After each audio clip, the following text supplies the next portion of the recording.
नमस्कार, मेरा नाम है आकांक्षा मिश्रा। संस्कृति आईएएस के प्रेसिजन न्यूज़ के एपिसोड 31 में आपका स्वागत है। आज हम बात करने वाले हैं यमन की। जैसे ही इजराइल और हमास के युद्ध ने चर्चा पकड़ी, उसी के बाद से ही यमन की हूती समूह, मैं क्या कह रही हूँ, हूती शब्द का इस्तेमाल कर रही हूँ, याद रखिएगा। हूती का संबंध किससे है? यमन से है, जबकि हूतू का संबंध किससे है? तो रवांडा और डीआरसी के बीच में जो कॉन्फ्लिक्ट देखा गया था उससे है, जिसकी बात हमने पिछले एपिसोड में विस्तार से की है। और दिलचस्प बात यह है कि दोनों से संबंधित, यानी यमन से संबंधित और डीआरसी से संबंधित, दोनों से संबंधित प्रश्न प्रीवियस ईयर में पूछा जा चुका है। इसलिए जो भी विद्रोही समूह चर्चा में आते हैं वो हमारे लिए परीक्षा के लिहाज से बहुत ज्यादा इंपॉर्टेंट हो जाते हैं। तो आज हम बात करने वाले हैं यमन की, बात विस्तार में करेंगे, साथ में देखेंगे अभी यमन क्यों चर्चा में आ गया है। तो चलिए बिना किसी देरी किए शुरू करते हैं और देख लेते हैं सबसे पहले यमन अब चर्चा में क्यों है। देखिए, यमन ने एक शिप को हाईजैक किया है। शिप का नाम क्या है, सबसे पहले वो देख लीजिए। शिप का नाम है गैलेक्सी लीडर। यमन ने सोचा ये जो गैलेक्सी लीडर जो शिप है वो किसका है, तो इजराइल का है। देखिए, इजराइल और हमास युद्ध के बाद से ही यमन जो है वो इजराइल के अगेंस्ट खड़ा है। इजराइल के अगेंस्ट कहने का मतलब क्या हुआ, हमास के साथ में खड़ा है। और इसे बैक सपोर्ट देने का कौन काम कर रहा है, तो ईरान यमन को बैक सपोर्ट देने का काम कर रही है। ये जो गैलेक्सी लीडर है वो उन्होंने क्या सोचा, हूती विद्रोहियों ने सोचा कि ये जो शिप है वो किसका है, इजराइल का है। इसलिए इन्होंने क्या किया, तो लाल सागर से इसे अगवा कर लिया गया। सिर्फ शिप ही नहीं बल्कि यहाँ पर 25 लोग भी थे जिसे बंदी बना लिया गया है। और ये कहाँ ले गए, सो लाल सागर से अगवा करके यहाँ पे आपको होदे इदाह पोर्ट दिखाई देगा। वहां पर यमन के जो हूती विद्रोही हैं वो यहाँ पर इस पोर्ट में उस शिप को, यानी गैलेक्सी लीडर को हाईजैक करके वो कहाँ ले गए, लाल सागर से कहाँ लेके आ गए, तो होदे इदाह नाम के बंदरगाह पर ले आते हैं। बात इतनी है। देखिए, यमन में 2014 से ही किसका शासन है, तो हूती विद्रोहियों का शासन है। और हूती विद्रोहियों के शासन के कारण ही यहाँ पे राजनयिक अस्थिरता बहुत ज्यादा देखी जाती है। और यही कारण है कि वहां 2018 के समय भारी मात्रा में भूखमरी देखी गई थी। और यही सवाल आपके प्रीवियस ईयर क्वेश्चन में पूछा गया है।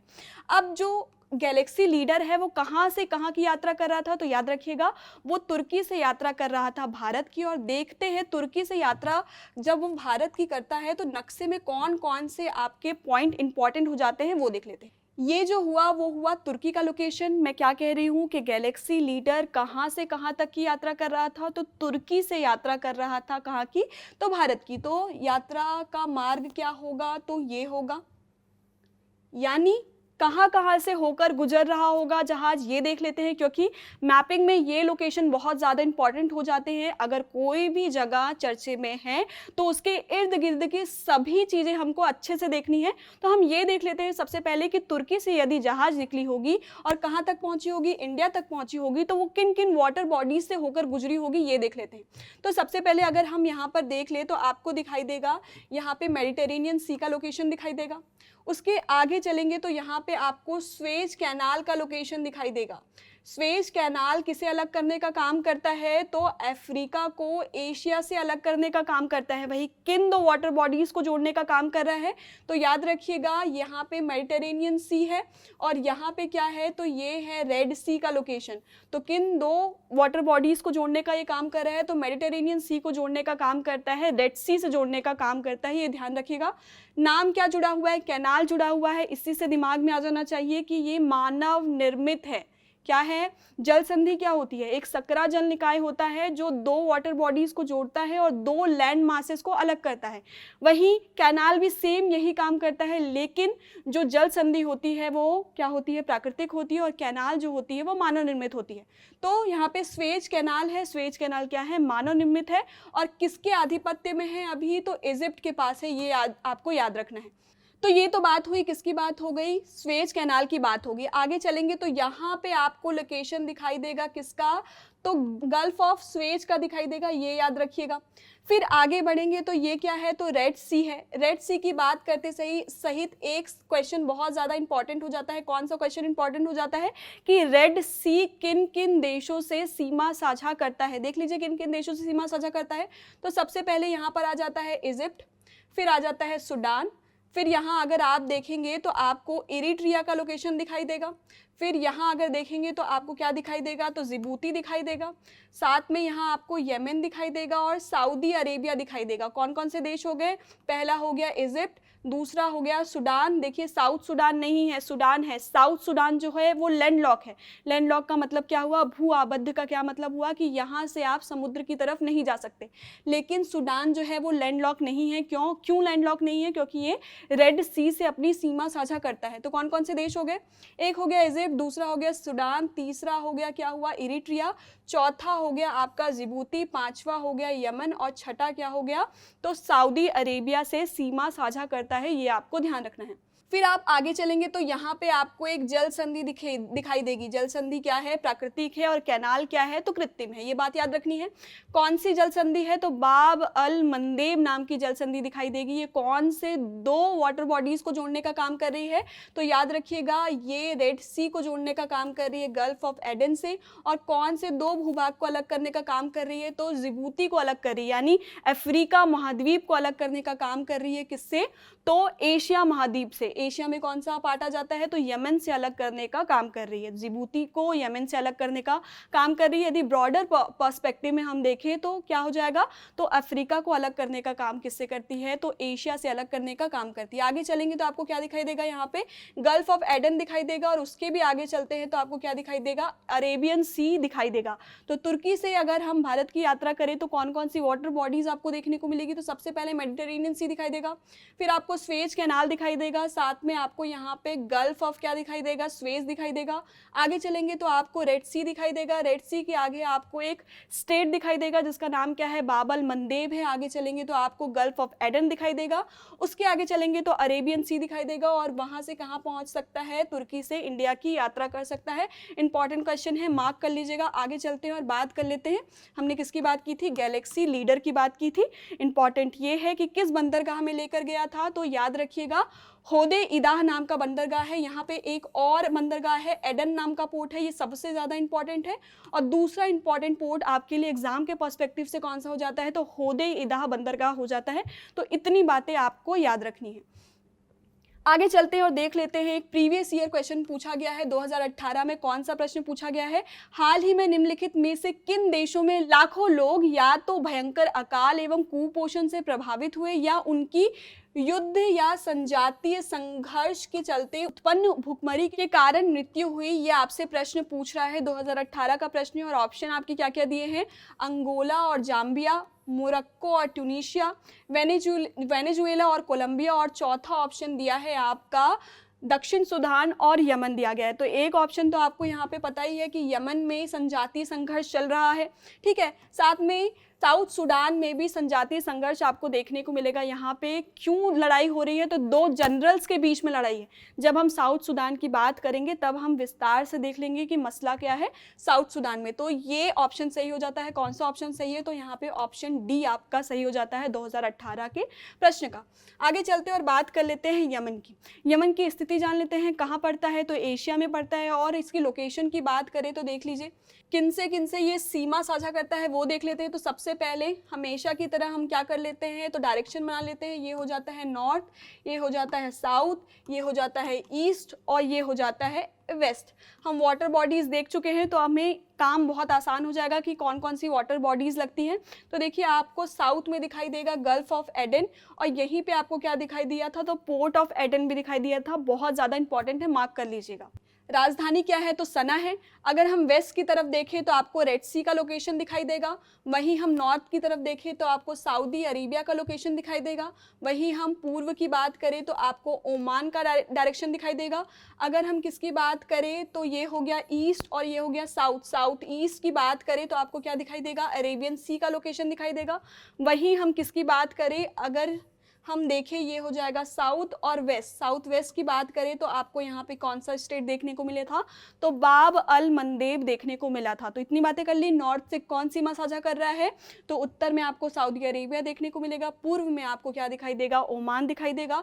अगर हम दक्षिण पूर्व की बात करें तो आपको अरेबियन सी दिखाई देगा। दक्षिण की बात करें तो आप गल्फ ऑफ एडन देख सकते हैं। अगर दक्षिण पश्चिम की बात करें तो आपको बाब अल मंदेब स्ट्रेट दिखाई देगा जो अफ्रीका को एशिया से अलग कर रहा था। वहीं पश्चिम की बात करें तो आपको रेड सी का लोकेशन दिखाई देता है। उत्तर की बात हम कर चुके हैं, तो क्या दिखाई देगा, तो सऊदी अरेबिया का लोकेशन दिखाई देगा। तो इतनी बातें कर ली हैं।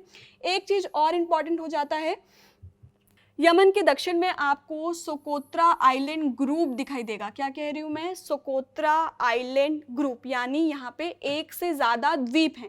द्वीप समूह हुआ मतलब यहाँ पे बहुत सारे द्वीप हैं। सोकोत्रा द्वीप समूह में 4 द्वीपों का समूह है। कौन कौन से द्वीपों का समूह है वो देख लेते हैं। ये देखिए, ये है लोकेशन, किसका है, सोकोत्रा का है। कौन कौन से द्वीप हैं वो देख लेते हैं। इससे पहले ये देख लीजिए कि इसकी लोकेशन क्या है। तो ये रहा आपका सोकोत्रा द्वीप समूह। यहाँ पे अगर आप देखेंगे तो आपको यहाँ पे गार्डाफुई चैनल दिखाई देगा, और इस तरफ आपको क्या दिखाई देगा, तो अरेबियन सी का लोकेशन दिखाई देगा। कहने का मतलब ये है कि वेस्ट साइड में आपको दिखाई देगा गार्डाफुई चैनल, और अगर ईस्ट की बात करें तो आपको क्या दिखाई देगा, तो अरेबियन सी का लोकेशन देखने को मिलेगा।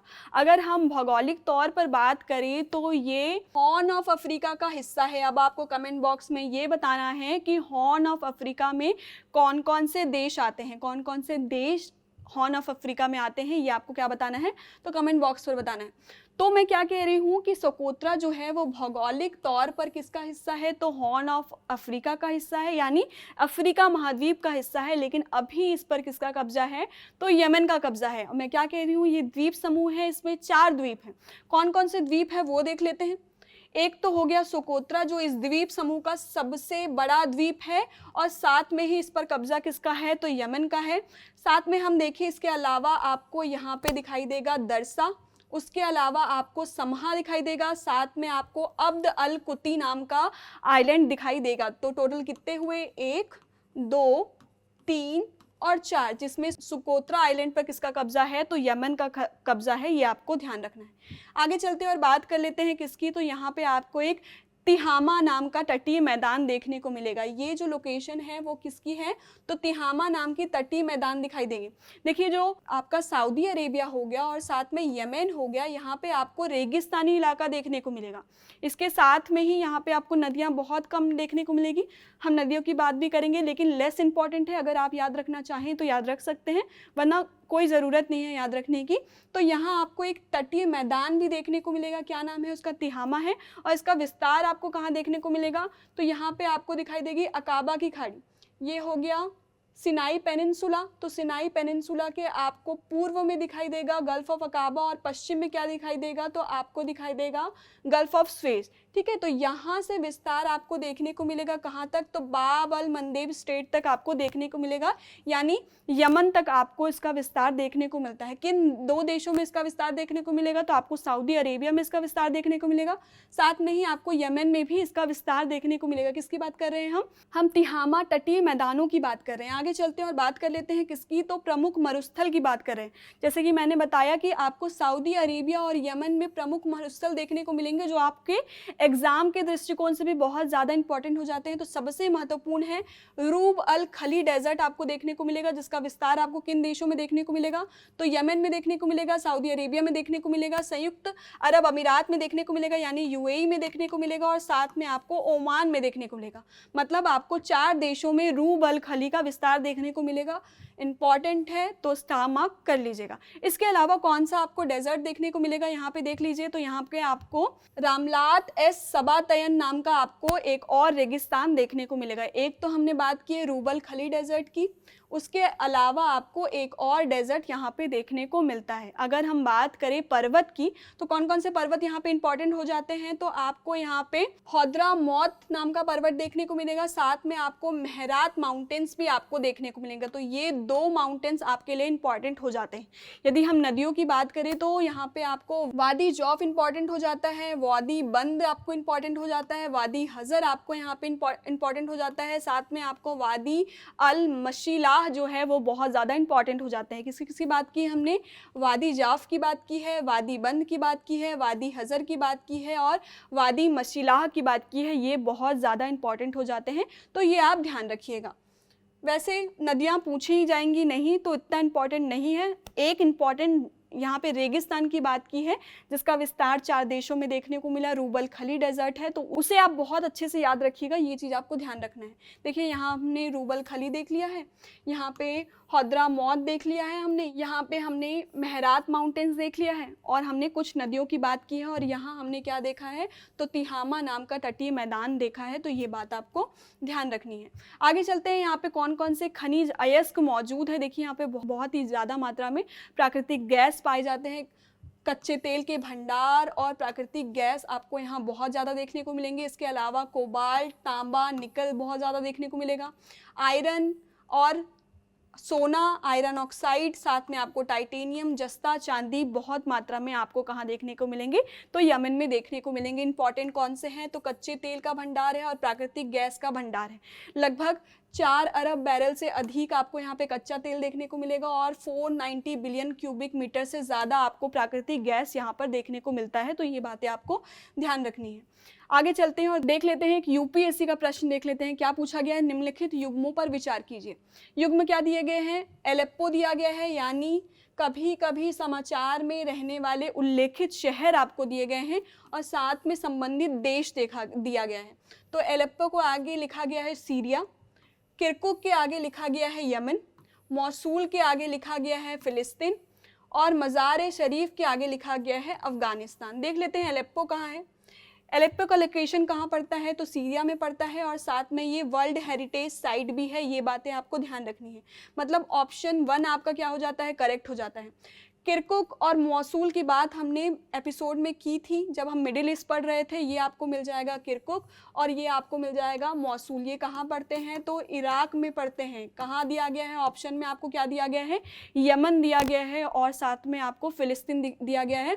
तो ये दोनों देश कहाँ पढ़ते हैं, इराक में पढ़ते हैं। अब आपको ये बताना है कि इन दोनों में से एक शहर जो है वो किसी नदी के तट पर है और वो नदी कौन सी है ये भी आपको कमेंट बॉक्स पर बताना है। इसकी बात हम कर चुके हैं तो मैं वापस से रिपीट नहीं कर रही।